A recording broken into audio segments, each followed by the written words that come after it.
Balance, balance, balance. Let's find out what the pro players think of the 2018 Balance Revamp. Kick it, Tara. Intro.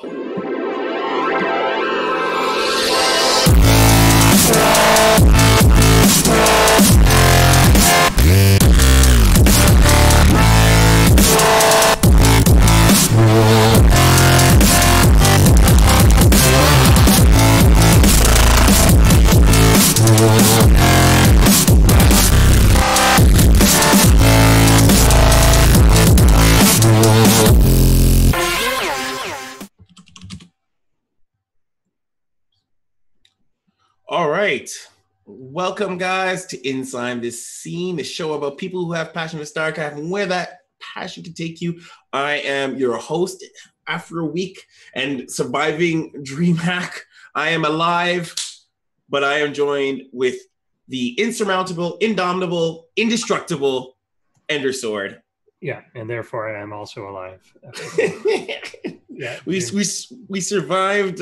We survived DreamHack. Yeah, I didn't feel at any point that anyone was trying to kill us, though. At DreamHack, really? Yeah. I don't know, man. That stadium floor. Every time I walked, I felt like death was gonna happen. Every time I stepped on that floor, it was pretty harsh. I always I'm in like a group with people for like Fitbit, like whatever. You can see their steps and vice versa. And they knew I was going to like a video game convention or something.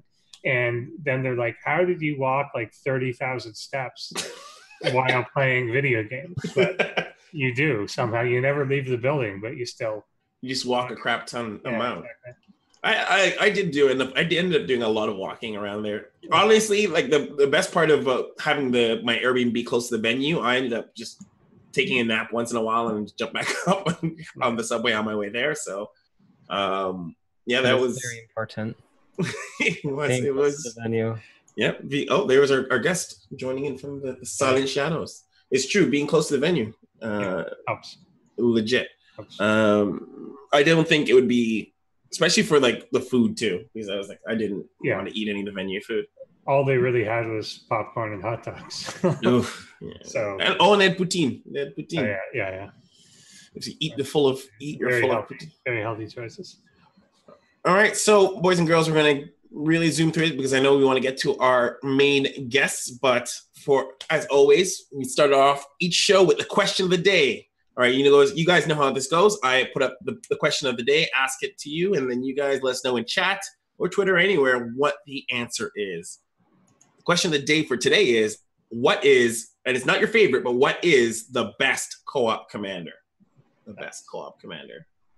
What is the best co-op commander for you, Ender Sword? I don't overly play that a lot, but to me, the best or like the most fitting my play style for me to win with is Vorazun because of DTs. I knew you were going to say DTs. Of course. There's something about on most maps, or at least like the ones that I played, her like initial, when you first have the energy to pop the first DTs is right around when you want to expand. So you could use the DTs to kill the rocks blocking the expansion. And then you could often take out your partners too, and then still attack with them.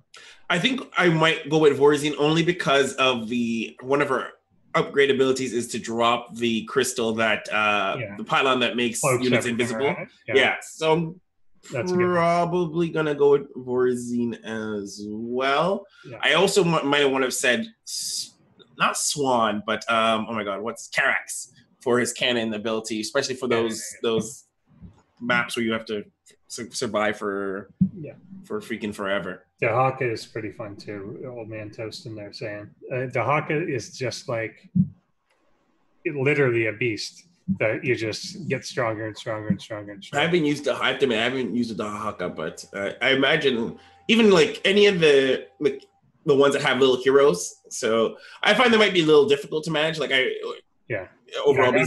I haven't tried Tychus yet, but it's like that too, right? That there's sub heroes. Yeah, the sub heroes I find are like difficult to manage, but I'm gonna. It's called Micro Dragon. Yeah, well, you don't play co-op commanders for micro. That's not. Yeah, that's true. That's not why you can feel a little League of Legends ish. Yeah, that's not why you're playing co-op commanders for the micro abilities. So why don't we we go to kill it and go straight to this back in the day. I'm actually a big fan of this back in the day. I think you guys will like this too. Tara, let's do it. Back in the day.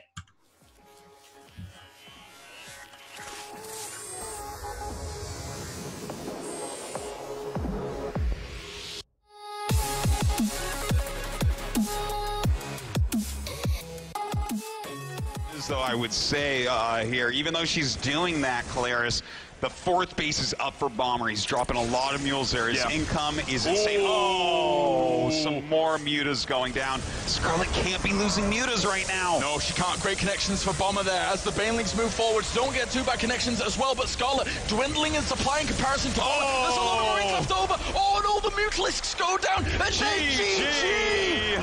And Bomber takes out Scarlet in an amazing series. What a series we witnessed.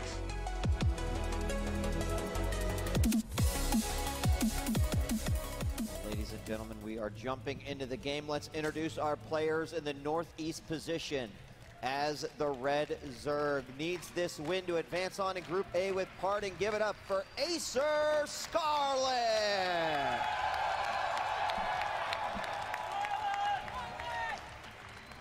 Up in the top left-hand corner, he got second place at last year's Battlegrounds. He just got third, fourth at the World Championship. He's looking for a first place. Can he do it? From Team StarTale, it is Bomber! Yeah, there's 2 medevacs out now. But this infinite healing potential with these units who have nothing like that. And Bomber is stimming. This is a really, really close game. Marcus, Burrow is done. That means Burrowed Banelings are going to be huge here. Scarlet losing control a little bit with the lift there. This could be it. Bomber can't afford to scan, so the oh god, the Burrowed Banelings are huge. They're just over to the right a little bit more. Bring them out. Bait him. He's trying to bait. Oh my god! Oh my god! A perfect detonation. What we all expect to see when that kind of thing happens. Chasing the medevacs back in. There's some Banelings here to reinforce as well, but that was what a game! Huge. What a game! Has Scarlet done it? 30 Marines remain.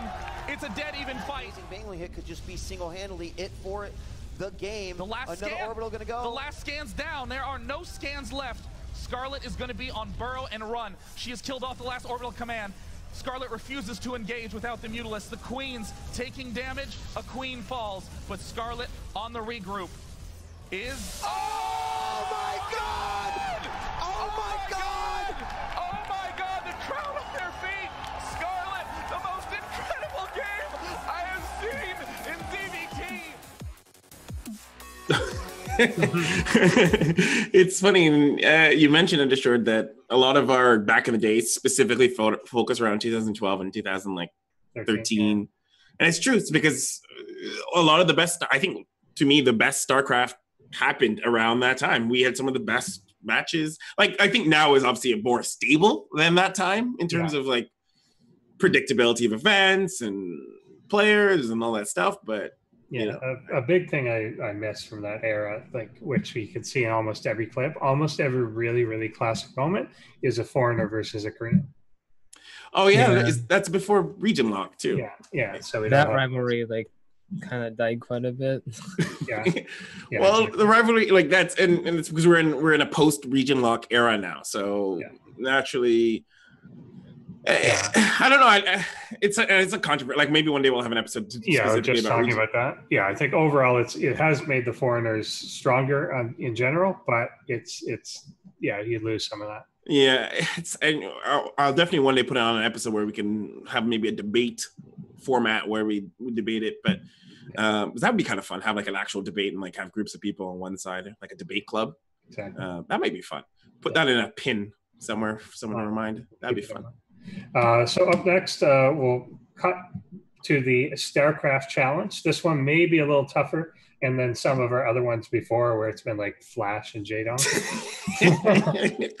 That's what people should know. But let's see if people can figure this one out. Make sure you do the short one, Tara.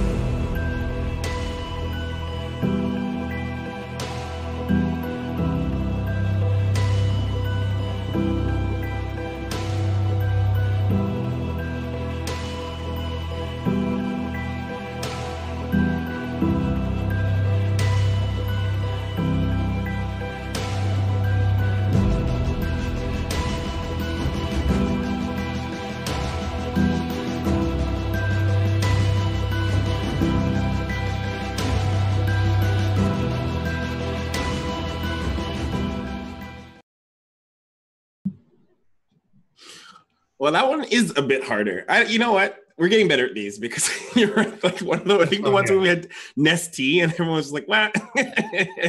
Yeah, like I could figure that out, but I didn't know a couple of those facts, or at least I wouldn't have remembered. But yeah, good. That means they're getting harder. So, guys, you know how that goes. If you know the answer, shout it out in chat who that person is, and we'll reveal the person at the end. Who that StarCraft challenge is. All right, one last thing to do before we call into our guests. Let's see the art around the community. I am excited. I'm excited to see. I always love this part. It's one of my favorite segments. Let's see it. Kill it, Tara. Let's go.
Oh, Jackson. Oh, okay. Now we have audio. Rip. All right. So, Jackson, if you can mute your mic, by the way. All right, guys. Just before we introduce our guests, sorry for that little audio hiccup. Last but not least, this show and all our shows are brought to you by the ESChamp Insider Club, and that's just a fancy way of saying our Patreon. Wonder if I can do exclamation or Patreon. Yeah, Patreon. We use it a lot to help improve our shows, upgrade our production, and more and most importantly, fund some of the prize pools. And that's, at least that's a hope, to increase the prize pools for some of our events, make things like Kings of North, Probots, and well, Inside the Scene doesn't have a prize pool, but it should. No, it should. It should have a prize pool. Make that happen. So anything you do on that always helps. There's some cool perks. I'm hoping to tie them to event stuff too. So I'm hoping in my mind, like, to do stuff like there's already perks there regarding events, but that might be like to get into after parties for Kings of the North and all that good stuff. We treat our patrons well. So, there'll definitely be stuff like if you go to a pub craft and stuff like that. And if you can't make it to Toronto, we also give digital goodies of after the show. We have like post video stuff. All right, let's do it. Let's kill it. All right, guys, to discuss with us balance changes, 2018 balance changes, we have Masa, BioIce, and Puck. Yeah! All right. Welcome. Oh, Jackson. We should warn people that Maru is randomly at a board game bar. Yes. Okay, that's a good point. So let's Masa is joining us from a board game bar, so he will mute and unmute as he talks. I'm hoping or thinking. Yeah. Jackson, you can unmute yourself. Jackson, you're okay to unmute yourself. Okay. All right. Maru, what are you doing at the board game bar? He's playing board games.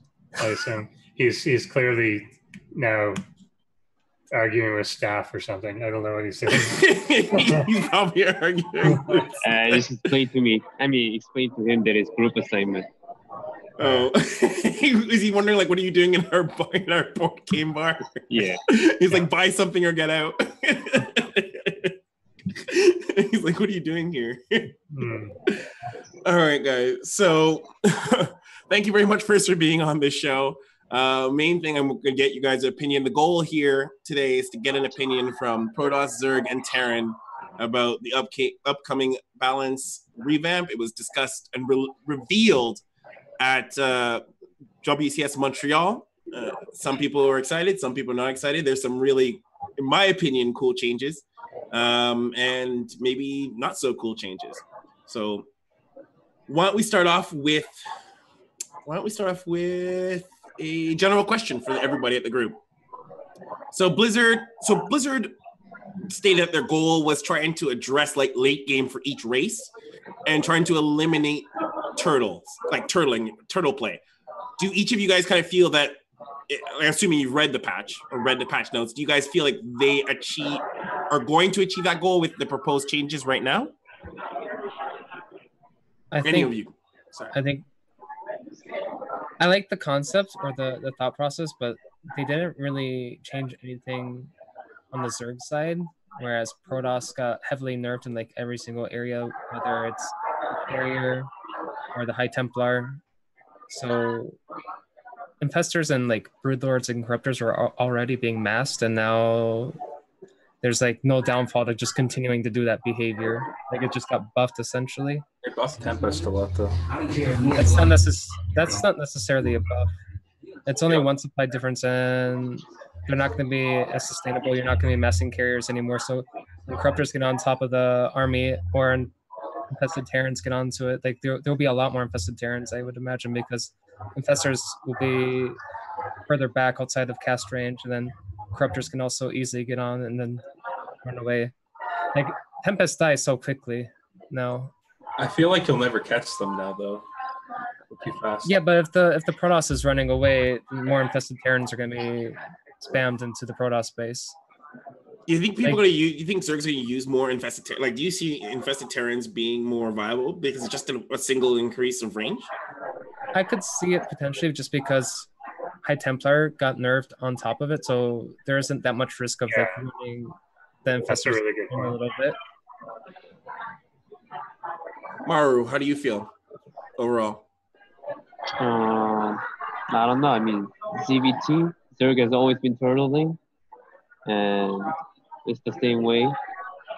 They just get to Hive, get some units out, and win.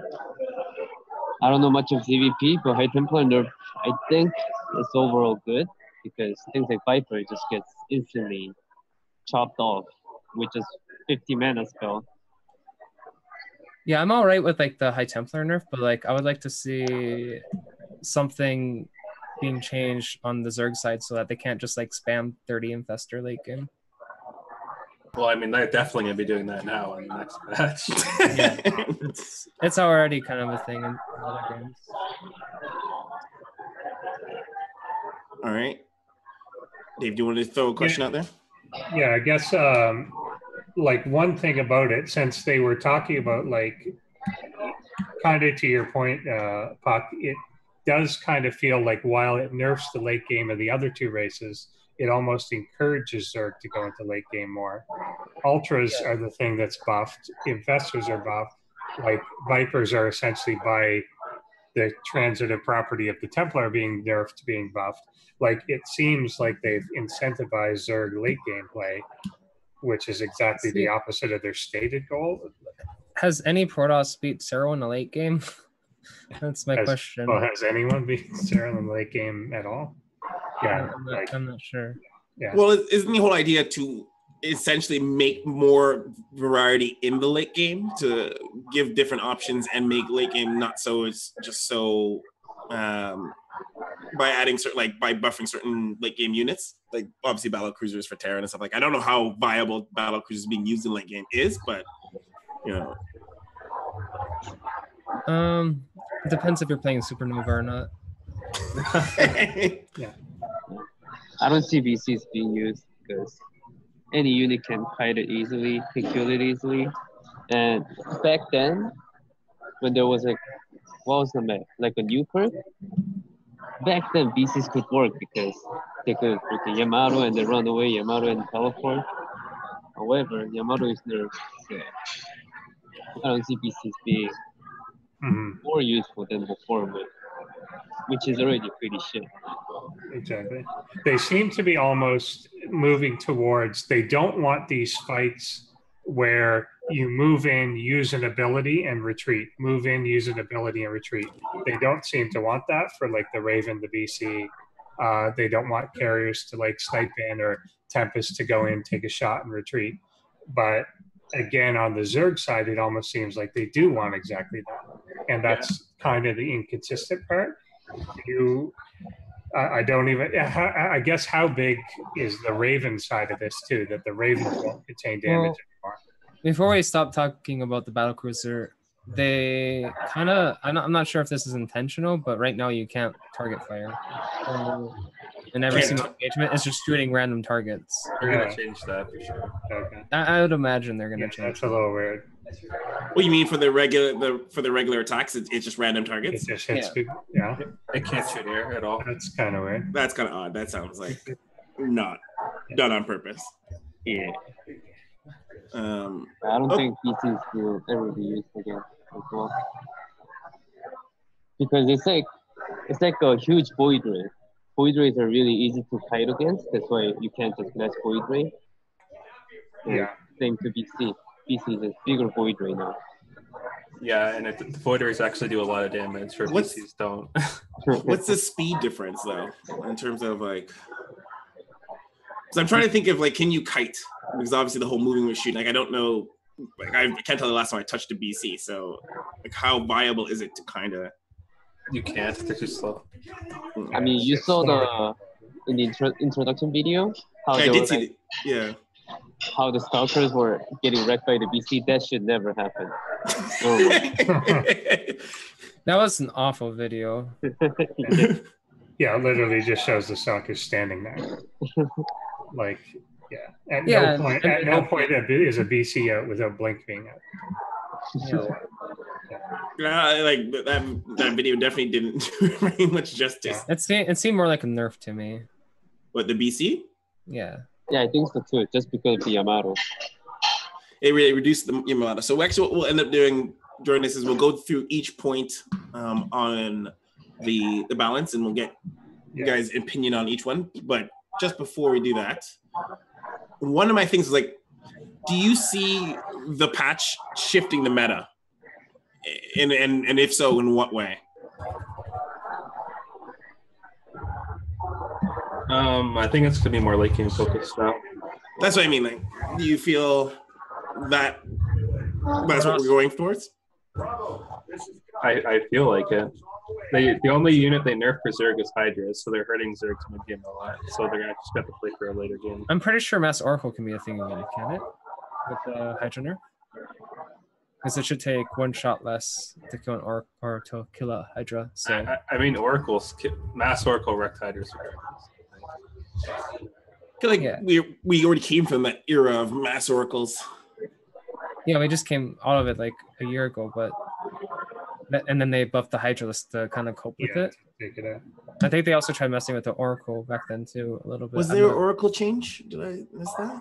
No, the Oracle didn't change, but the Hydra get nerfed in HP, meaning that the Oracle is stronger against it. Yeah. The other thing to kind of counter the Hydras a little bit is the Colossus buff is going to hurt the Hydra again. Also, they're promoting cheese play from Protoss. Apparently, with the Protoss would never cheese. Well, the Robo being 50 minerals cheaper. Yeah. You could potentially see proxy double Robo versus Terran, maybe. Terran's kind of figured that out quite well, but with it being like 100 minerals cheaper, that's pretty significant for being on one base. And then you will also see Turkey Dono maybe beating Thero and stepping it up from a laser. I guess that's true. He can do his build better now with the cheaper Robo. You want to hit one out, Dave? Yeah, so I guess I kind of want to get into the individual things, but I guess as the last question is, what of all these changes, what surprised you the most? Is there anything they touched that you were like, I didn't think there was any problem with that? I think the carrier nerf is way too massive. Yeah, me too. I'm surprised they even bothered nerfing the Raven because it already did like no damage. Yeah, this is like the second nerf to it, right? Yeah, I think the Zerg players were saying they does too much damage to Ziggs or something like that. I don't know. I mean, at 10 damage, it couldn't kill you. Took a lot. It was that, and people can kill Marines with it, which usually never happens. I also think they're trying to bring back the Mutalisk Baneling play for Zerg versus Terran by buffing the Widowmine. What do you think? The Thor.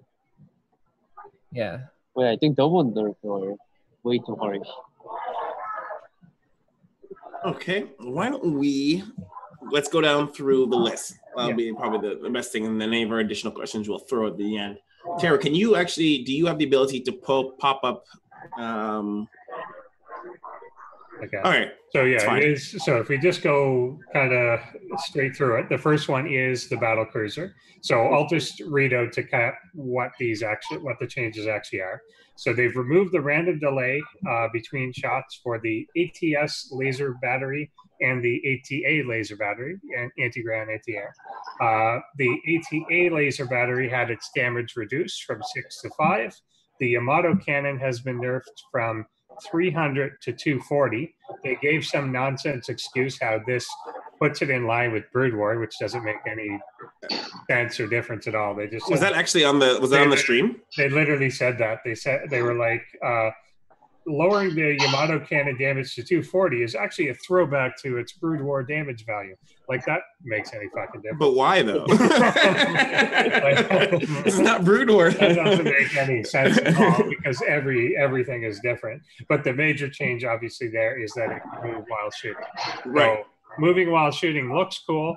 How useful is that in reality? Yeah, it's a pretty big nerf. Yeah, for the battle cruiser, honestly. Is it because of the Yamato cannon, like specifically? No, it's because it sounds like they're trying to like compensate for making it move while shooting, but the reality is that if you're ever in a major engagement, like in the middle of the map, you're not gonna. Yeah, you're gonna be just sitting there anyways, and then stalkers are gonna be much more effective, and everything's gonna be better. Against that. Not even stalkers. How much does Yamato 2-shot Tempest or not after patch? What was that? I'm not sure. He's wanting for 2 shots Tempests. Yeah, because Tempest HP got nerfed as well. Yeah, where is Tempest now?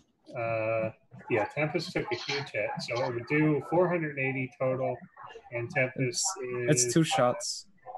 Yeah, it would get it. Tempest combined is 275. So yeah, it's just 2 shots Tempest, basically.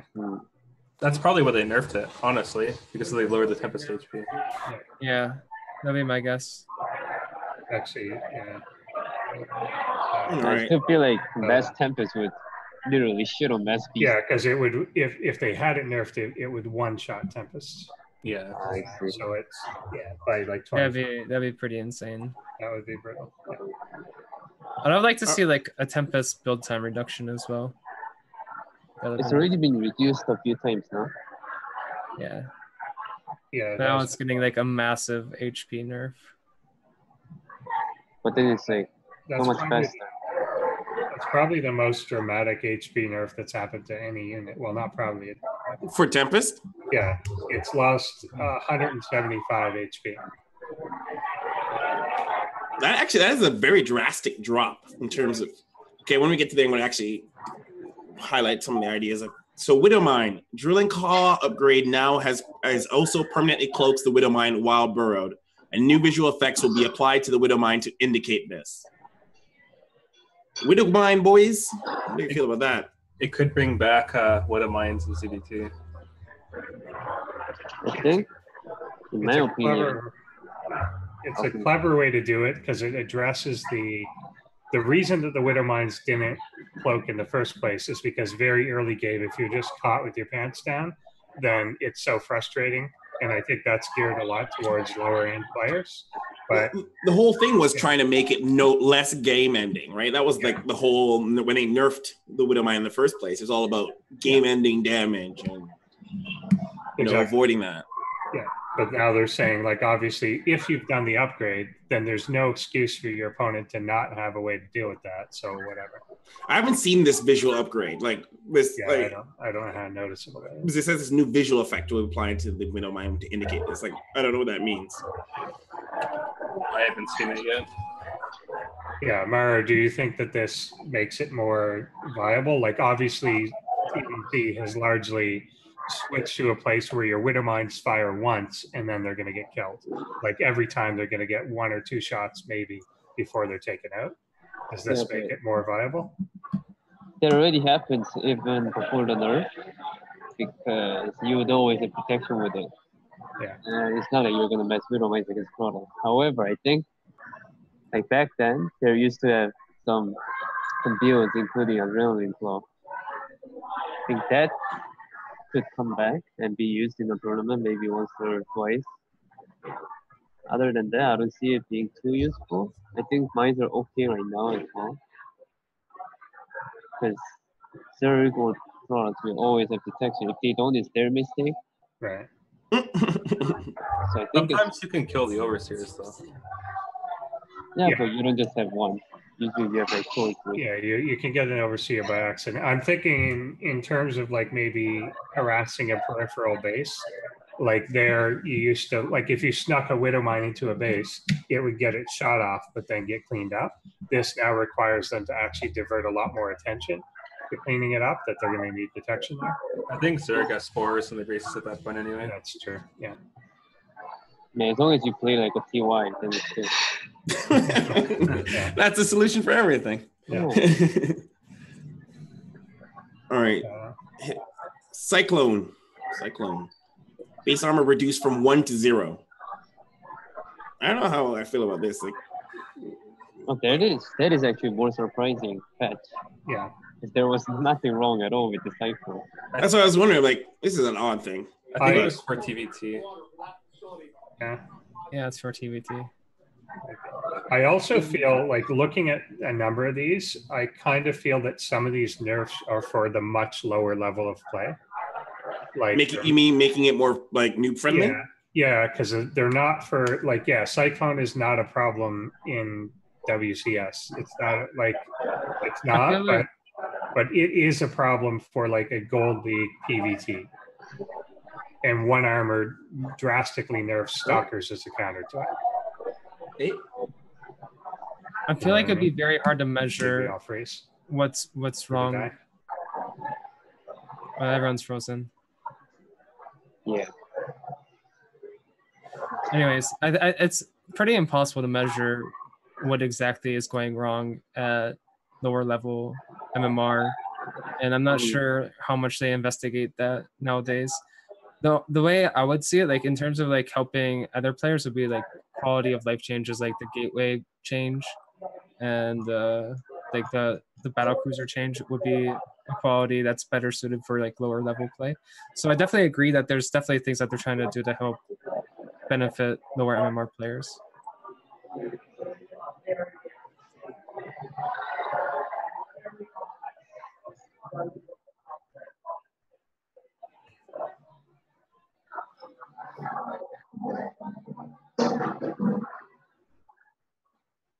All right, am I back? Yeah, you're back. All right, I think I'm back here now. Drek can check if you've somehow been muted. Mine auto-muted itself when it did a refresh. Yeah, so I kind of agree. I think that Cyclone change is more for like a lower MMR play, not really for the kind of the meta the way it is. The Thor's been changed in a few ways here. So the 250 Punisher cans, the speeds changed from 3 to 2.5. The damage has been changed from 35 plus 15 to 40 plus 10 massive, which is a big shift up or change. the Javelin missile launcher area of effect has been reduced from 0.6 to 0.5, and the base armor has been reduced from 2 to 1. Just 1 second, actually, Dave. Sorry, I'm going to cut you off. Maro, can you like mute when you're not talking so we just not have the background noise? And just, oh, there we go. All right, there we go. Sorry, go ahead. Yeah, so that's a lot of change. It seems like that's a pretty drastic set of changes. It's almost like they're trying to change its entire role a little bit. Sorry, which one are you on? I disconnected temporarily. The Thor, sorry. So the Thor, they've changed the weapon speed. They've changed it. Instead of having a bonus against armored, it now has a bonus against massive. And I think it's very telling that in the video demo, they showed it fighting a Tempest. So it clearly has a plus Tempest, plus carrier, plus whatever. Massive thing. The Javelin missile's radius has been reduced from 0.6 to 0.5, which doesn't sound like a lot, but that is a bit when you're fighting Mutas, which is one of its primary functions. That's what's my question. How does this affect Muta play? Yeah, the armor's been reduced as well, which again makes it weaker against something that has multiple attacks. Mutalisks are a lot better against it now. Yeah. They're much better against Broodlords as well. Does this mean we can maybe see Mutaling play back? Like, does ever feel like the Thor was the huge thing that kept that away from us? Yeah, I mean, it's possible. Thing is like once 2 Thors come out, it should be negligible, shouldn't it? That's a good question. I mean, not really. It's still very significant. Before, when you had 2 Thors out, Mutas are literally useless. For now, they're still kind of okay. Yeah. Like people, whenever they nerf a radius, like people, I think, tend to underestimate it. I heavily underestimate it. Like, I don't even know what that means. It sounds like they're reducing it by 20%, but they're not. Like in reality, that size of that circle is down by like 40-45%. Like a nerf to the radius, you square it. So it's a lot more than that. So that means though that in terms of clustering mutas, it's just gonna be less effective in general. In terms of like that's already like if we were to break it down for like a viewer who's watching now who has no clue what that really translates to, that just means like effectiveness to mutas essentially is just reduced. It's much less. Yeah. Yeah, it's going to be a lot less. And the armor is also really significant against mutas. Right, yeah, they could come in and snipe it if they catch it. That'd be kind of good. I'd like to see some muta play. I'd like to see Mutaling play. Yeah, and same against Lings. And every Ling hit has Muta more beta. damage. Yeah, normally you want to get carapace upgrades on your Mutalisks as well, so it's really nice that the armor is reduced. Yeah, I'd like to see that. All right, medevac. High capacity fuel tanks no longer increases the duration of Ignite Afterburners. Now reduces the cooldown of Ignite Afterburners from 14 to 9. Wait, yeah, it went down. Medevac heal will now work on units under the effects of the Phoenix Graviton Beam. This is interesting. This is an interesting change. That it changed from the duration to just the cooldown. Not interesting at all. No one's going to use it anyway. Yeah, that's the upgrade anyway, right? Did anyone use it before? I believe Diego used it in BlizzCon against Zerg. I don't remember. He lost every single game with it. Yeah, it doesn't. I don't know how big of a deal that is. Like, I guess you could. Did it increase the heal? Well, I think isn't the idea of them changing it down from duration to cooldown so that exactly that, so it's more like it's more likely to be used because for you more. Can it's so that you can hit and run sort of. Yeah, that's what I thought. Right now, if you boost in, there's no way of boosting out if Protoss recalls or something. Right. However, with that tech class, you would rather get one more medivac each time for I think that would be maybe 2 more medivacs and a lot more hustle to freaking swap the add-ons and stuff. It's just promoting more active play mostly. Yeah. Yeah, but if you just think about it this way, you get 2 less medivacs when the medivac count in the mid game is really essential. So any game, any ZVT, TVT. So there's no reason to get it. Plus, if you do get a tech lab on a start port, your main priority would be the livery, not the medivac upgrade. So you're saying is essentially it's not worth it. You could get something better for the cost of this upgrade. I don't even know what the cost of the upgrade is. It's I think it's 100. It's not too bad. I mean, you could get it, but I'm just saying, I'd like to see the upgrade. More medivacs are always better. Yeah, you could opt out for more medevacs than get the upgrade. I would be curious to see if this could be some more hit and run. Like I'm assuming that like the value of it, you can get more like active micro hit and runs going in, but I feel like it's not good enough in the mid game, and then people just have answers for it in the late game when you'd actually be able to get it. Yeah, the earlier you could get it, the more valuable it would be. But then to Mara's point, you're not going to get it. You just get more medevacs. There's really no reason to get it unless you have like a 2K bank. Yeah, exactly. So it's kind of misplaced. And then that second one, the medevac heal, I was actually talking to someone, Nexa, about that at DreamHack. I think there was just a bug where if something was levitated, it couldn't be healed. And if something was levitated, a shield battery wouldn't heal it.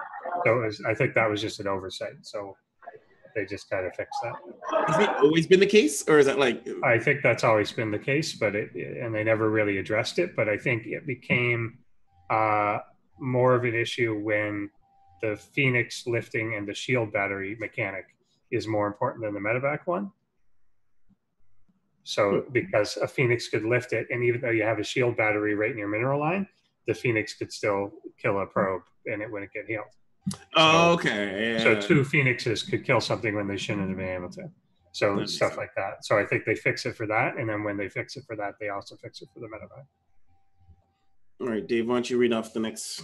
So the next is Banshee. Minor change there, but it may encourage people to use this a little more. The Hyperflight rotors upgrade cost is reduced from 200, which is pretty hefty, to 150.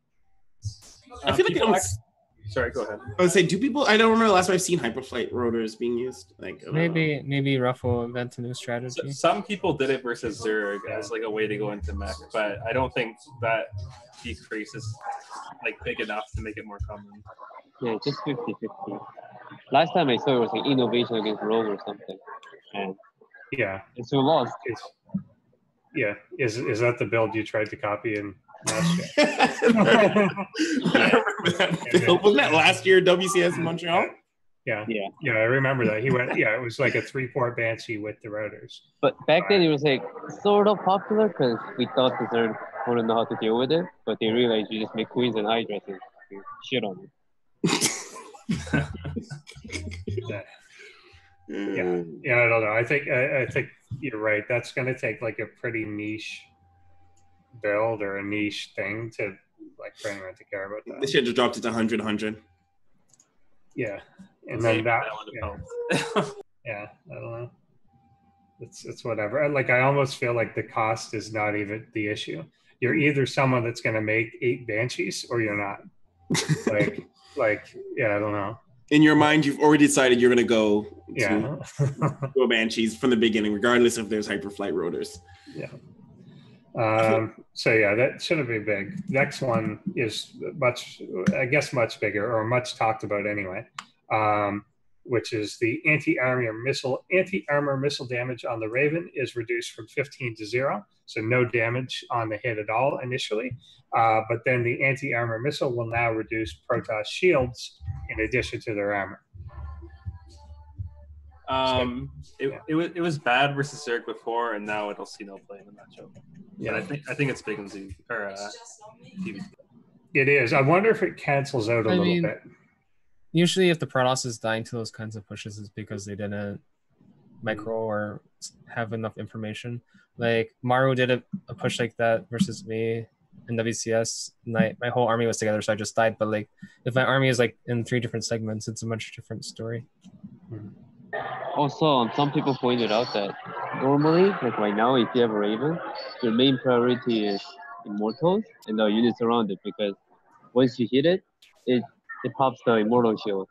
And then you walk in and kill everything. However, with no damage at all, it will not of the motor shield as well. So I don't know if it's in that case. I think it's actually worse.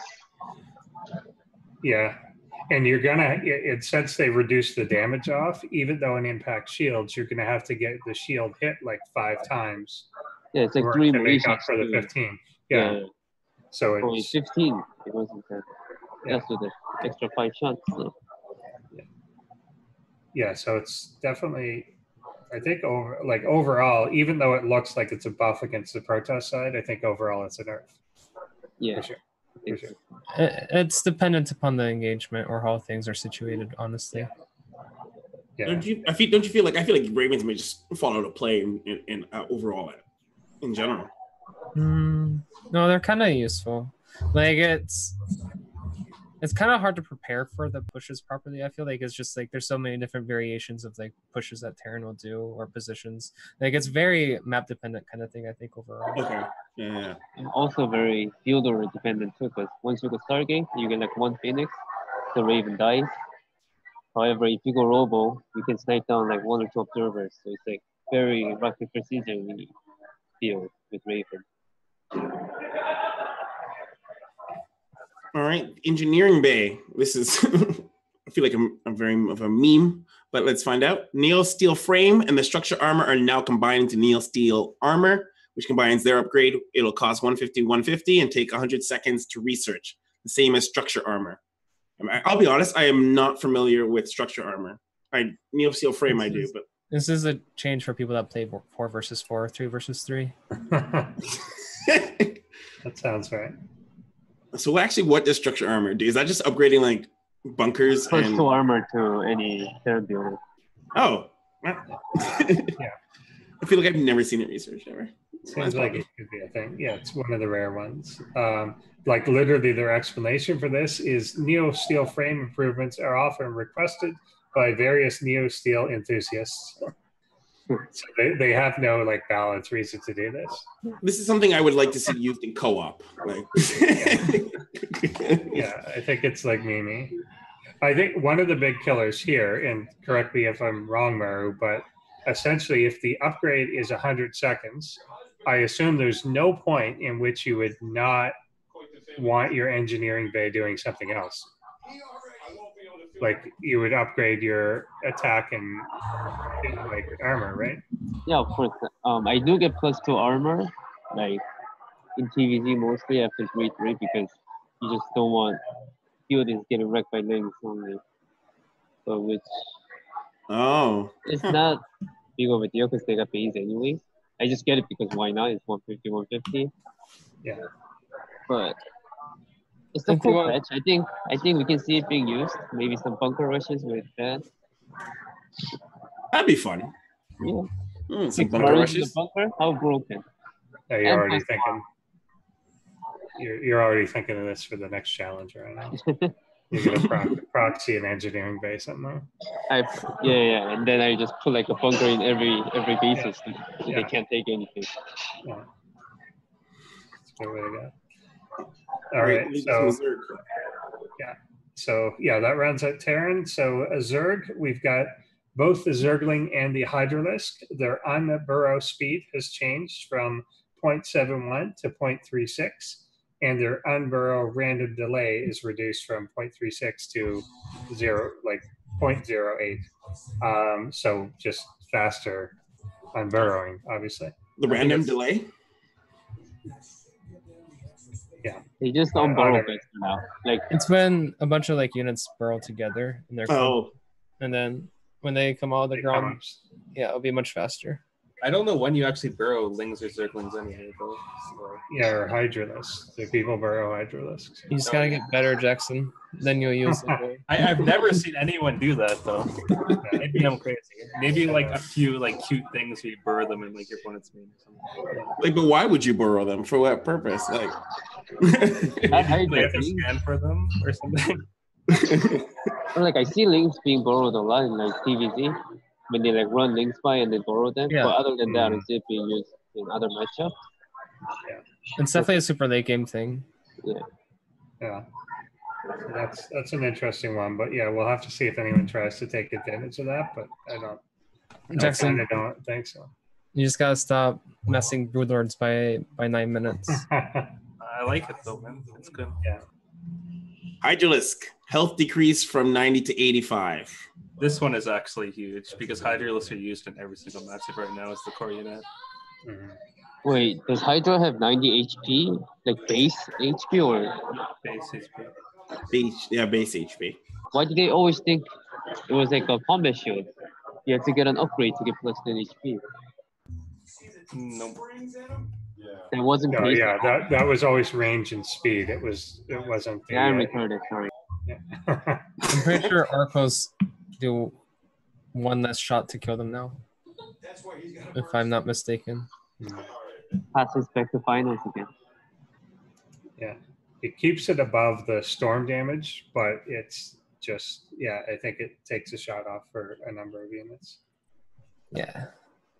I think people just use riches more in a lot of matchups and have to figure out some new stuff. All right. Yeah, that's going to be an interesting one. I'm curious to see it. Like, this almost doesn't seem super significant, but I think it depends on what it's going up against. It's going to be a big deal. Like that 5 HP obviously makes a big difference when, you know, maybe a whiffed disruptor shot or. You know.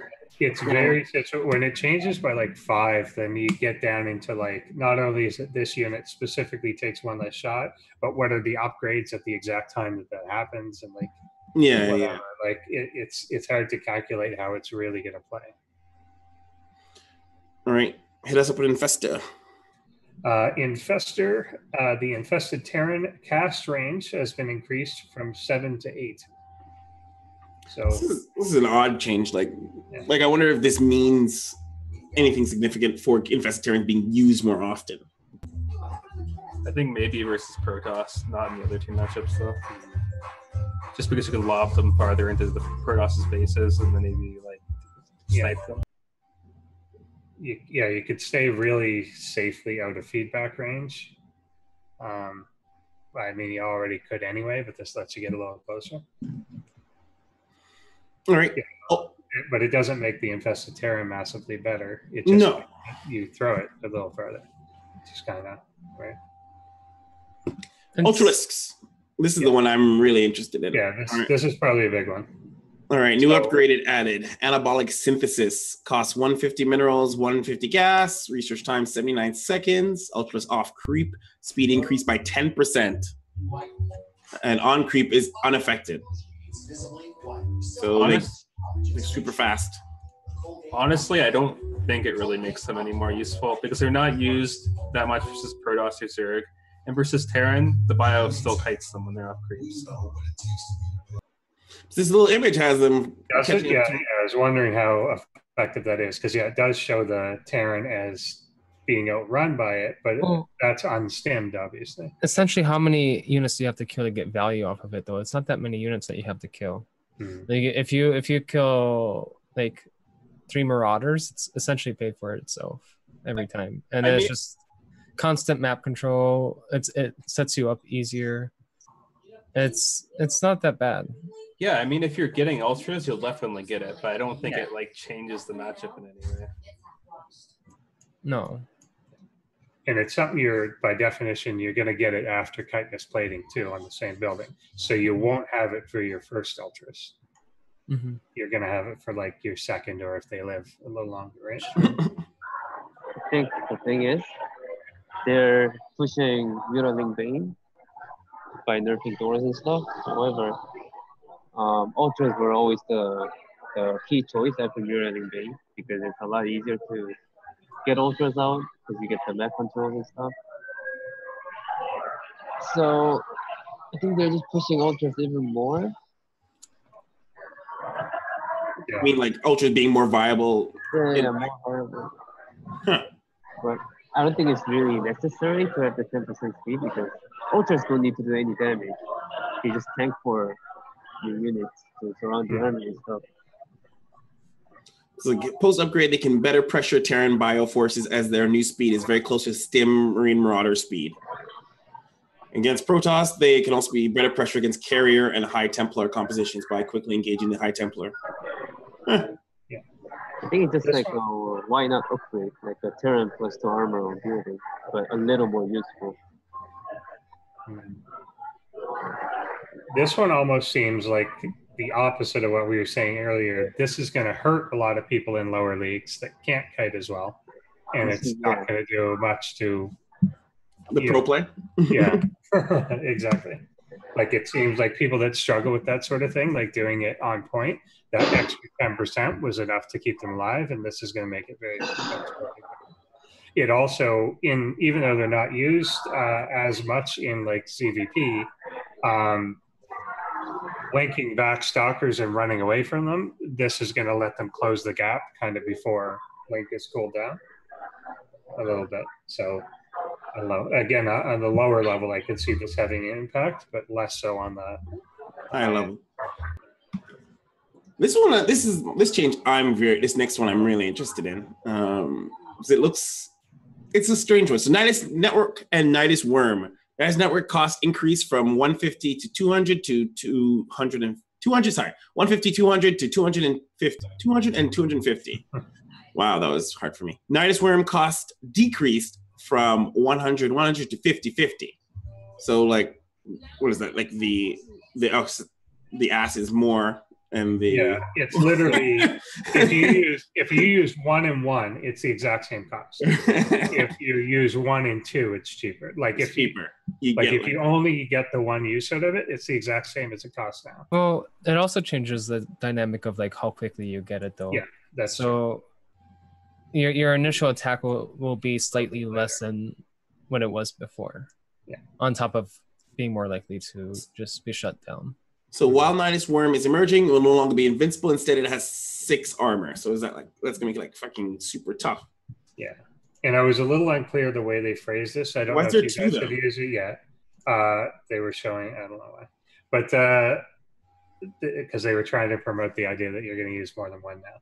That's what I'm trying to understand. They're trying to say, like, because they're cheap, just spam them all over. They want people to use them. They want them everywhere. But I was unclear with this wording. It says, so while it's emerging, it's no longer invincible. Instead, it has 6 armor. Does it still have 6 armor once it has emerged? No. Or is it does not, right? Not after it's done. Okay. No, the speed of which that one died, there's no way it had 6 armor afterwards. Yeah. I think it's just not going to be used for all-ins anymore, and you might see it in late game. I think they just listen to Avila. Instead of Nidus a lot, right? Yeah. I think they're trying to make it something where, like, you invest in it, you keep that as a building, and you use it repeatedly throughout the game, as opposed to what it's used for now. Yeah. I feel like the idea is that like the Nidus Network, like you said, should be something that's ongoing, and you lose Nidus Worms all the time, but you keep the Nidus Network pretty much like static. Or you can just get the late game and then try to put 1 Ultra out here and there, and like everywhere on the map. Yeah, like on parent space or something. It's an odd way. Like it's interesting. I'm curious to know, like how a Zerg would end up using it multiple times. Like obviously it shows 2 of them. So are we talking about just Nidus Worm after Nidus Worm after Nidus Worm? Probably. That's how you would play if you're trying to do that. Maybe you could see it in like drone transfers even. Yeah. Yeah. Yeah, if it's cheap enough, then it should have utility like that you would actually use. Like I didn't think about the drone transfers. Like you could even use it to like just I think they want to see, and I think it's been years that they've been talking about like we'd love to see more interesting Nidus play, but you could use it to send 10 roaches back to defend a base. You could use it to like a lot of little things you could use it for. You could use it just to let 6 banelings pop up and try and backdoor a base, stuff like that. But it's not a huge investment. Yeah, I think that's what they're trying to go for. It's really such a small investment now. Yeah. All right, I'll hit off Burrow, and then Dave, you hit us up in the ProDOS. So Burrow and Unburrow have been separated into 2 separate keys. Burrow and Unburrowed Zerg units will now be on the same tab select, and both will be selected when double-clicking on units. I guess that's more like a slice of life change. Quality of life, yeah. Quality of nice life. For the Zerg players, making their lives easier than it already is. And then you get to the work game. Yeah, that's nice. I like that one. It's pretty good. All right. Yeah. This one again. Yeah, people have asked for that for a long time, so it makes sense. The Umbro on Burrow. Yeah, exactly. Yeah, people have always said like, why can't I separate these? Because there are times that you want to just like do something different, but like there's micro situations for sure. So Nexus, this is pretty big to me too. The Nexus Mass Recall has been renamed to Strategic Recall. Mothership Strategic Recall has been renamed to Mass Recall, and the Nexus Strategic Recall cooldown has been reduced from 130 seconds to 85 seconds. And the Nexus Strategic Recall has had its radius reduced from 6.5 to 2.5. So again, talking about radiuses, this is now 15% about the size. This is my favorite change in the whole patch. Yeah. Really? It's not even a bad change. It's fine. Because before, Protoss could recall their entire army after they sniped the base, where now they can't do that anymore. Yeah. This is the radius reduction. That's actually like, I wish I could get it like a visual of how big that is in terms of. There's one thing that I wish that they had potentially done here instead. And I don't know, maybe it's just because I suck, but I wanted to know if you ever did this, Puck, is a lot of the time that I use Mass Recall, I'm clicking on the mini-map. No, I never use them. You never use that? Because like if you're doing a whole army, like say that I'm looking somewhere else, if I'm doing a whole army, you can target it on the mini-map. And I've seen I don't. That sounds so scary. Oh my god! But it's big enough that you're not going to miss. But now you could miss your whatever. You teleport only one stalker back. I don't want to even think about that. Send just a single stalker home. No. But yeah, it's small. But I was wondering if it would make more sense almost for them to, instead of a radius, say that the recall will take 60 supply or something instead of a radius. I think that's really hard because then the Protoss has to count like how many units they have. How would you implement that? Because then they'd have to essentially choose units. Yeah, they'd have to prioritize, I guess. Yeah. Only send the Templar back. Forget the Zealots. Yeah. Sounds like a coder's nightmare. I think it's interesting that they renamed it obviously Strategic Recall versus Mass Recall, and this is really to make sure that the original. Am I to understand that the Mass Recall from the mothership is still the same as the original? Are you reading the paragraph like I am, where they want you to rush mothership so you can get Mass Recall? Is that what I'm seeing though? Like, yeah. I feel like the whole idea is they're trying to make the mothership more unique or more useful, per se, because the Mass Recall is different than the Strategic Recall. Because if I understand it, this Mass Recall has all the same properties as the original or current Mass Recall, and Strategic Recall is the one that has the reductions. Yeah. Okay. So yeah, that is what it is. Yeah. So more motherships. All right, got it. Yeah. Puck, would you make mothership? You see us making motherships for just Mass Recall? I mean, you're going to be making the mothership regardless, so. Hallucination. Essentially, hallucination energy cost reduced from 100 to 75. Guardian shield radius increased from 4 to 4.5. I've been an advocate for the hallucination energy since 2012, so happy to see it's finally in the game. I don't think anybody's happy with the Guardian shield. The Guardian shield increase? Yeah. It's like a huge buff. And no one ever talked about it. And like all the prototypes were okay with the Guardian shield. If not, they thought it was a little too strong. And now it's big enough. It's another one that, again, like just doing the math on it, like a 0.5 increase from 4 to 4.5 is actually like a 22% increase. So it is quite a bit bigger. Who does this screw over the most though? TVZ, or TVP, or TV? I don't think it affects Zerg that much. No? Either of the changes. What about yourself, Maru? How do you feel this is a big affection to Terran? Yeah, I mean, I guess they wanted to compensate for Marauder buff because Marauders could actually kill Zealots now. But now they want it back to Terran not being able to kill Zealots. Like I always thought Guardian Shield should be like +1 armor, +2 armor is like way too huge for any, and because Terran only has ranged units, unless you're going to use helmet or some shit. Puck, are you happy about this change? Of course you are. Of course you're happy, but why wouldn't you be? Anything that makes my life easier. Okay, Dave, why don't you read out these next two? All right, so the next, again, is reasonably big, that the High Templar feedback damage is reduced from 1 point of energy drained to, or 1 HP per energy drained, and to 0.5 per point of energy drained. So basically, yeah, if you, I think it's pretty impactful. Obviously, that's against things like Vipers, things like Medevacs, anything that you used to be able to just kind of one shot out of the air. Infestors is going to be a lot harder. Yeah, that's a huge nerf for Protoss and ZVP.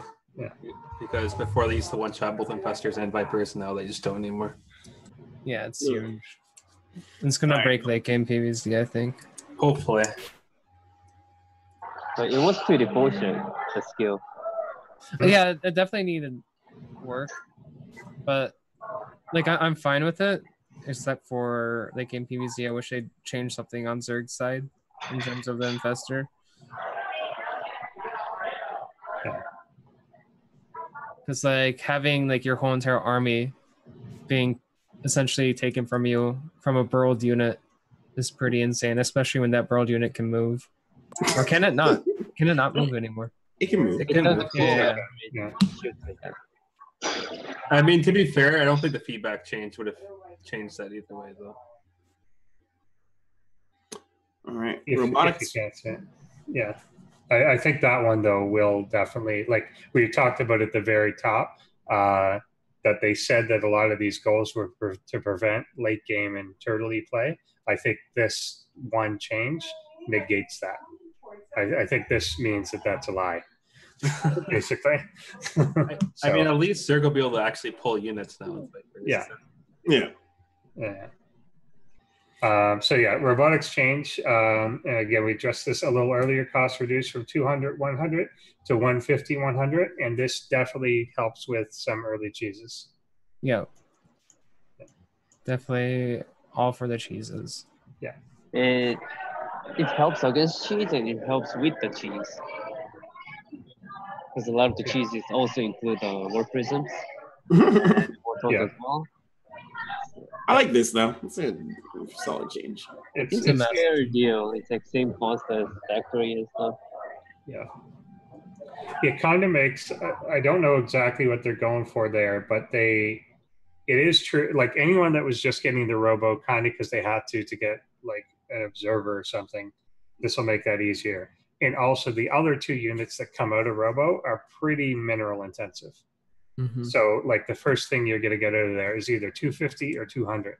They're pretty expensive as it is. So I could see this helping with that, but it will definitely open some cheese doors. I feel like 50 minerals is a really small change as well. Yeah, it's not when it's early game. Yeah, it's obviously when you're trying to proxy it or something weird. Yeah, it makes a big difference. Like you're gonna have twice a hard time against Turkey Donald now with that kind of a change. Oh my god, please! Yeah, that early cannon. Yeah, exactly. It's really good. The Haas-Cop Robo Cannon Rush. Okay, I think they didn't really need the buff on that. However, because they buffed it, I feel like 25 gas on War Prism is like really fair deal. Definitely. Yeah. Maybe. It's always been weird that was no gas. The only but it's also weird that Hellions are no gas, man. Million Hellions can just warp into your main. It'll be fun. Yeah. These next two changes are actually my favorite on the being on the lower end player. Yeah. Colossus is good. It's almost, it's really kind of an AI change, which is added turret tracking. So basically, it will follow its target even though it's moving, which for me, hard to describe exactly, but it's really good. Well, we'll have a picture up there, but like I personally, I like for especially on the lower ends, I like this change specifically. Like I don't know how it affects the pro end or like, Puck. Do you see this make a difference? Like I feel like Colossus are falling down. Bring back the Colossus drop. Yes. I think it will, like this also in conjunction with the previous Hydra thing, I think is helpful. Because Hydras left to themselves form a lovely arc. Yes. Like the Hydra arc that they do by themselves is what the Colossus was designed for, basically. And I think this helps. So even if you're moving back and they're moving forward, this is going to do a lot of extra damage. I feel like it's really hard to tell how big this is going to be until you play against it. Yeah. I'm a big fan of the idea of seeing like bringing Colossus back in that kind of almost kitey form. Like obviously not Death Ball level of Colossus Day back in the day, but like two of them. Yeah, like Yeah, but I don't think it's so ridiculous. Normally, if Colossus is in the fight, they would always be shooting in the front, like no fighting at all. And if they are retreating, means they lost the fight. So, what now? Well, yeah, it kind of, but like there was tons of like if you remember, like Wings of Liberty, 100% of Protoss Micro was pulling your Colossus back and forth. Yeah, like that was it. Yeah, exactly. But I think you could get a little bit of that where like the Colossus is there, someone like charges forward for it a little bit, you step it back, and the like thing it's simple stuff. But Colossus is pretty slow, so any unit can catch up.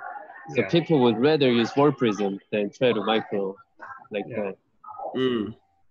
So I don't see any point. That's a good point. But I think in a pro level, I would always favor War Prism micro over that shit. Yeah, it's a lot safer. And it can do a lot more with it. And War Prism can safely live unlike a Colossus. Yeah, that's definitely true. All right. Disruptor. Purification Nova changed back to pre 4.0 state. Purification Nova deploys a ball of energy that will detonate after 2 seconds, dealing 155 damage and an additional 55 shield damage to all ground units in its radius. Purification no longer detonates on contact with enemy units. The Purification Nova now sends a threat signal to the opponent on detonation instead of during the launch phase. So back to the old ways with Disruptor, which I personally love. I don't like it. You don't? No. The Disruptor right now is super good versus Terran, like extremely good. And the old one was too time consuming, so it fell off quite a bit. And then on top of that, versus Zerga was already figured out, and they just take the Broodlords right away, so it still doesn't add that much substance. Like if they see Disruptors, then they just play greedy and macro up and tech up at the same time. I felt like didn't the old Disruptor kind of put in PvZ keep lurkers at bay kind of thing? It was a very good counter to the lurkers. No, you can make enough to where it didn't matter.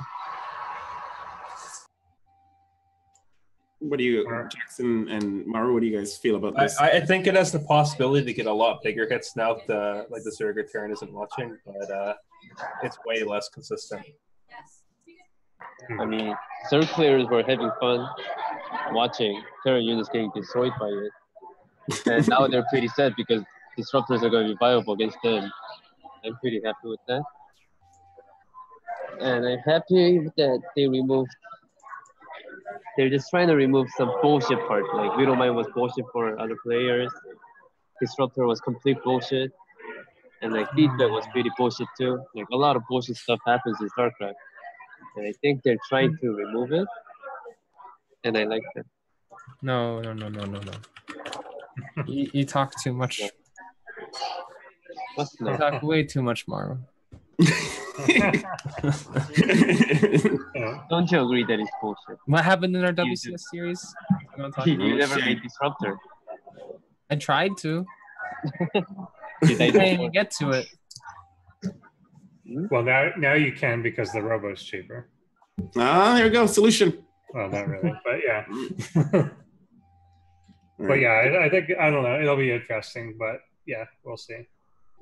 Yeah, it was debatable. Like when the initial changes made to the way that it is right now, like as everyone abandoned it completely, but then after like a few weeks, they went back to it. Yeah, they went back to it because at first they're like, "Oh, this is shit," and then they're like, "Wait a minute, here we go." It has some use or whatever.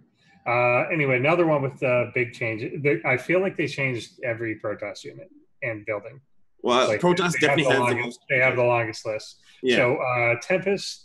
The cost has been reduced from 300, 200 to 250, 175.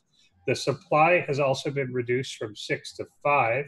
It used to be 4, was raised to 6, now to 5. The hit points and shields now are massively reduced from 300, 150 to 150, 125. Holy crap. Yeah, which is insane. Like that's definitely the largest hit point shield nerf to anything that they've ever done. But the speed has been increased from 2.632 to 3.5, much faster, and the acceleration has been nearly doubled from 1.48 to 2.8. So they're very intentionally making this more glass cannon-y, and they're looking for people to like kite with this. It's like a bigger Viking. Yeah. Yeah, it's a Viking now. Yeah, it's essentially changed it from being a mass unit to being more like a zippy little, light unit. I think it'll be stronger versus Zerg now. Yeah. Because I don't think you ever really got on top of the Tempest anyway, unless you were like killing the Protoss army. I do like the supply reduction.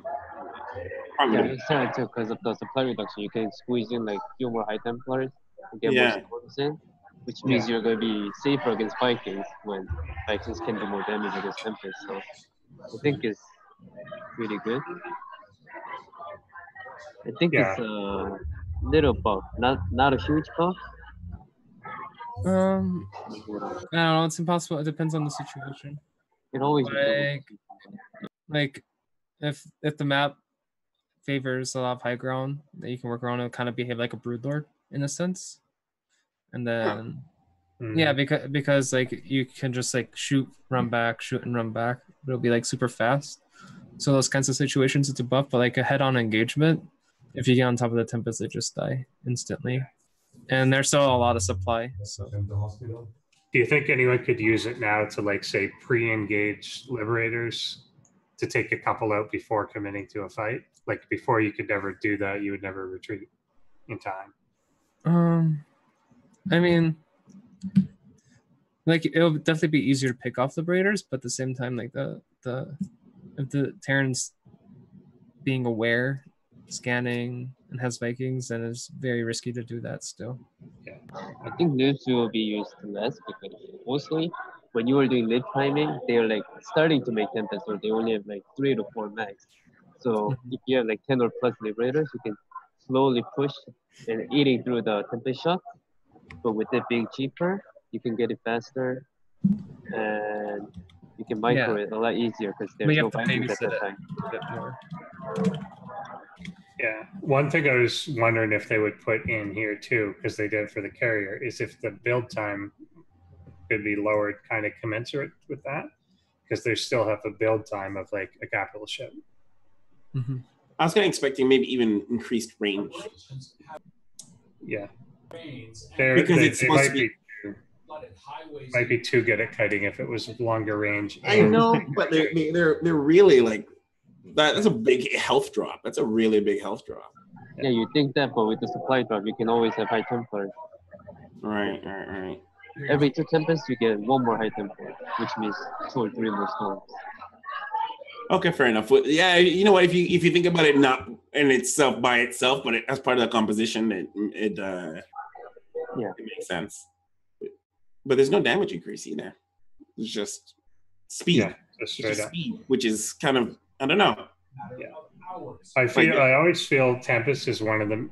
I think it is basically the most changed unit in the game, because they've never known what they want it to do. Like when it was originally introduced, it was intended to be different. It was intended to be a light area of effect fighter. Like it was intended to target down mutas. And what was it? Disintegration? Then they made it this gigantic, like 30 range thing, then disintegrate. Yeah, exactly. Like they've done so many things with it, and they've never found the role that they want it to be. And I think they've always intended, like lately, they've intended this to be almost like an initiator or like a siege breaker. And it's just not quite, it's never been exactly what they wanted. I wonder if they'll just remove it one day. Carrier and Tempest were sharing sort of the same role, like a massive Protoss hierarchy, right? Yeah, for you sure. Just really want to differentiate that, I think. Yeah. Well, that's why they kind of reduce the supply of it to kind of move it out of that massive, try to move it out of the massive unit or capital ship range and move it closer to like a little zippy Viking wannabe. Yeah, it's interesting. And yeah, they're keeping it out. Like, yeah, Yamada won't kill it, but it comes pretty damn close. Yamada would leave it with 35 hit points. Yeah, it's something. We'll have to see that one play out, I think. So then on to the other capital ship, which is the carrier. The Graviton catapult upgrade has been removed completely. The hit points and shields have been increased from 250, 150 to 300, 150. So a little bit of a buff on the durability. The build time has been decreased from 86 seconds, which is one of the longest in the game, to 64. But the interceptor build time increased from 6 to 11. So you're basically on the same amount of time to have it fully operational, but it's out.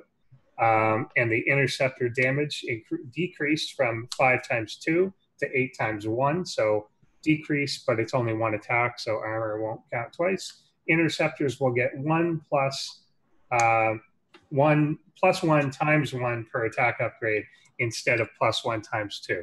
So the upgrades are a lot weaker on it. Massive. Yeah, just gigantic. They might as well have removed it. Yeah, it's much worse versus Zerg. Like much worse. Yeah. You'll never see it masked. Yeah, it's actually that bad. Because the thing is like one of the things about carriers is that you can keep like re-engaging all the time that you fall back after bad engagement. Not only like if you lost all your interceptors, they could still pounce on it, but now you're essentially having to wait 2 times longer to get your carriers to attack again, which is pretty massive nerf. And they probably kill Spores half as cooked now when they're 3-3. Like very close to that. Mm-hmm. The other thing, like the Graviton catapult nerf is also quite big, like to the point that I've literally never made a carrier without it having Graviton catapult.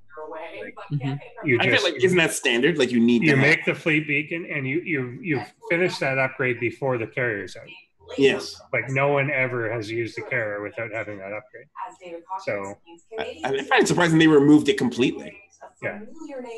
So like it does make quite a bit of a difference. Like so the time that it takes to like launch them, it will now take more than a full second for your stuff to come out. Like it's weird. Yeah, I don't know the exact time, but it's long. It's massive. Yeah. Well, this feels like any mass carriers will be not a thing anymore. No. But then if you're not making mass carriers, why are you making carriers? Yeah, exactly. I don't think all that's going to go through. Yeah. These are subject to change. Yes, these are all subject to change. I guess we should really preface that.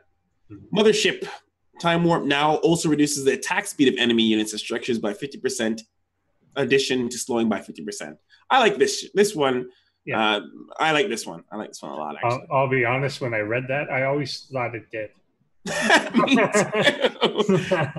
I don't know. I did too. Did it used to in a previous iteration? Because that's what I thought that it did. Maybe it didn't. Yeah, I don't know. Maybe in like Wolf. Yeah, maybe it did sometime way back. But yeah, I think that makes a lot of sense. That ability was rarely used. Wait, wasn't Time Warp on a different unit before? Was it? Or was it always Mothership? It was on the Mothership. Well, they changed it a bunch of times when it was on the Mothership core. Because the Mothership core used to have the Time Warp, and it was always you come in, do an early cheese, and you drop it on a ramp and blah, blah, blah. Right. But yeah. I think it was when it was on the Mothership core. It had reduced the enemy attack speed. After a series of explosions How do you feel about this? I don't think I've seen this ability used at all since it went on the mothership. Yeah. So, and I don't know if this actually is enough to change that. It only affects ground units, right? I believe so, yeah. It's a good question. Unless they've changed that, that's what I thought was the case. Actually, I don't know. Puck, does it? What was the question? I'm sorry. If time warp only affects ground units, I'm pretty sure. Yeah, it only affects ground units. Yeah. I don't think it's that big then the change. Yeah. So whatever. Shield battery. This one we talked about before. This is just a fix to the bug that it doesn't affect a unit if it's being held up by a graviton beam. So yeah, they mostly just want their Phoenix play, I think, PvP. Yeah, exactly. So yeah, I mean that just makes sense, and they did the same thing for the medevac. They don't want to see Mass Phoenix versus Mass Phoenix. Yeah, exactly. Assimilator. I don't know what the.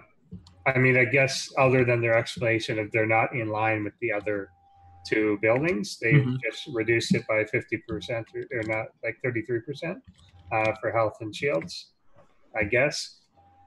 I don't know. It seems odd to. The main thing this seems to nerf is a gas steal in a PvP.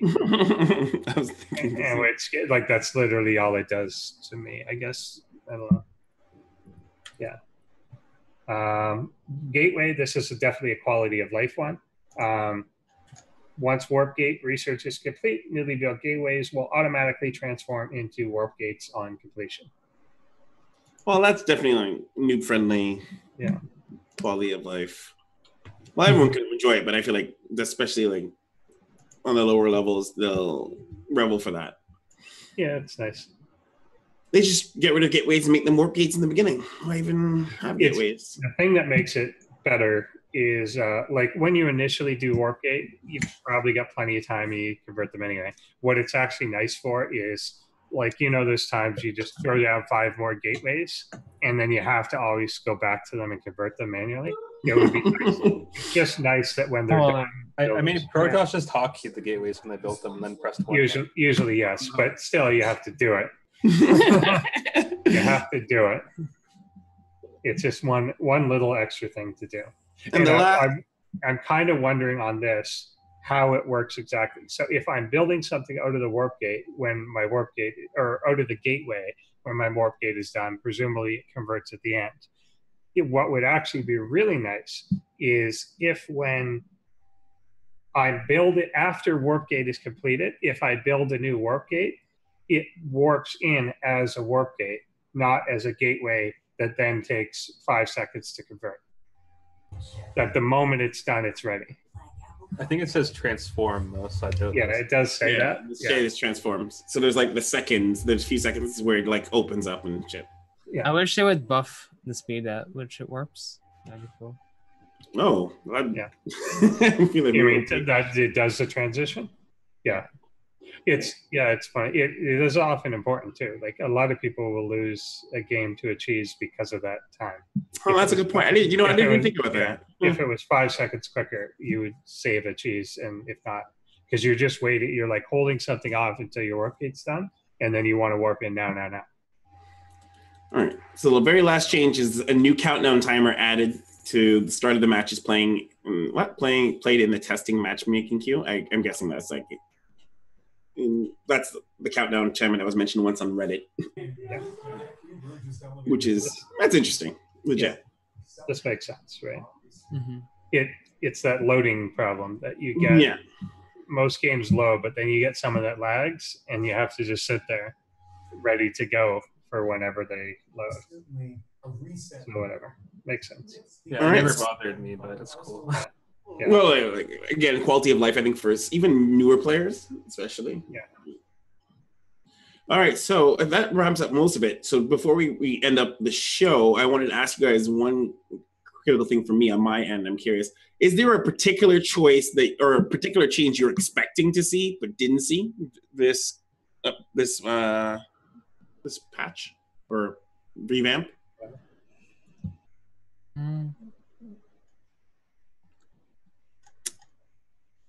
Maru, were you expecting anything particularly? What I expect or what I want to see? What you wanted? don't know, maybe like adjustment to creep. Wait, what? Creep. Oh, creep. Yeah. Oh, yeah. What, you guys wanted them to buff it too? That or Warp Prism. Warp Prism's fine. What would you have wanted done to the Warp Prism? Yeah, it should have less HP or like less movement speed. Yeah, it's Oh. Don't listen to them. I'll last. What about yourself, Puck? Is there anything in particular you were expecting to see? Definitely all in on that creep spread. Like the creep spread, like speed?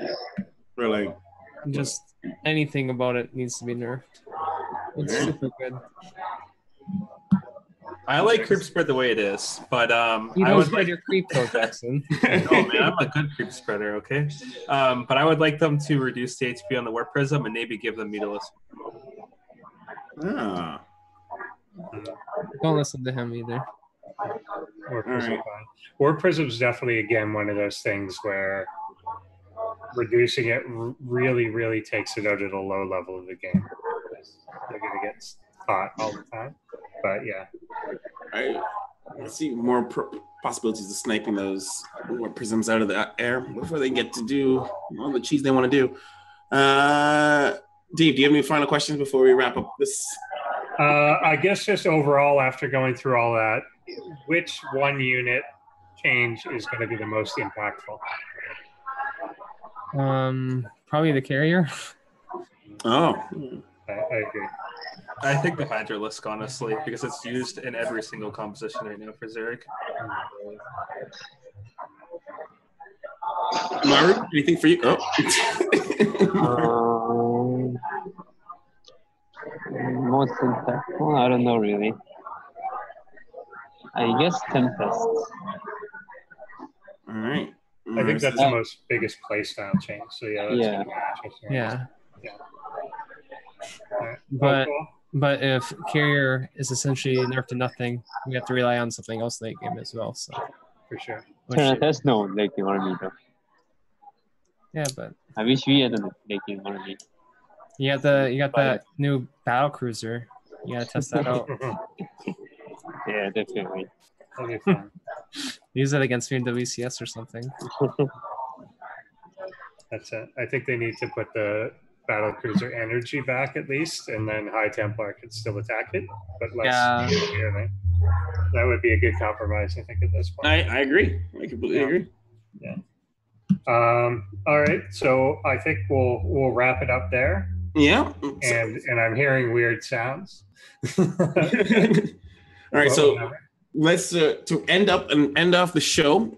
We should reveal who our StarCraft challenge, and then we'll just get we'll have our guests jump out with our asking them where they went. But like before we finish the show, Tara, let's do that StarCraft challenge. Show us the StarCraft challenge.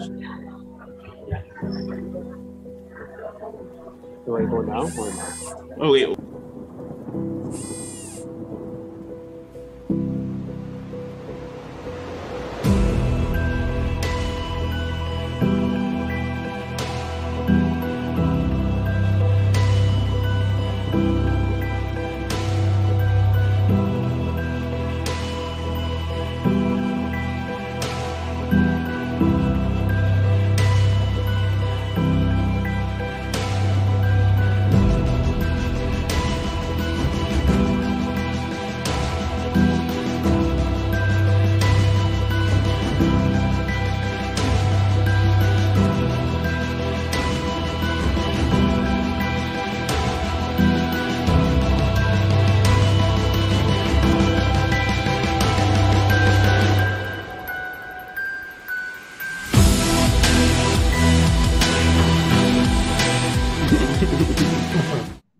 All right. Yeah, there's Rotterdam. Absolutely. Hopefully you guys are going to guess. Hopefully it was harder than our Nesty one. So, all right. So let's do some closeouts.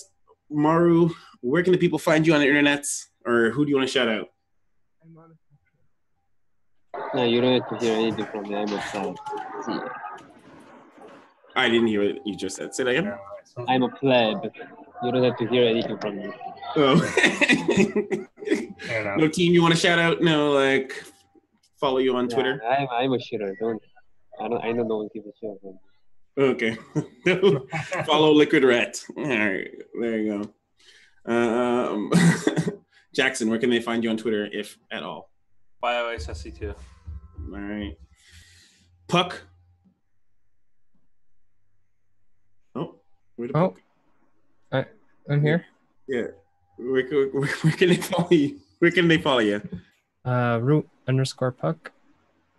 Root on Twitter. All right. Booyaka show. All right, guys, I want to thank you very much for being on the show. Last but not least, to end off the show, this show is brought to you by the ESChamp Insider. Someone just posted their Twitter. Insider Club, which is just a fancy way to say Patreon, helps support our events like Kings of North, that is hopefully coming up very soon. Look out for the announcements. And next week we have Probots. Custom AI tournament starts next week. Endersword, you'll be there. Yep. All right, Dave, where can they find you? Just at Endersword, find me here, and definitely, find me during Probots. All right, and you can follow me at ESChamp. Well, I pretty much post under ESChamp all the time on Twitter, Instagram is ESChampGG, all that good stuff on Twitch, and YouTube is ESChamp, all that good stuff, because next week starts Probots. And until next time, guys, we'll see you on Inside the Scene. Thanks for having us. No, thank you for coming. Am I free to leave? Tara, did you? What happened? Is it?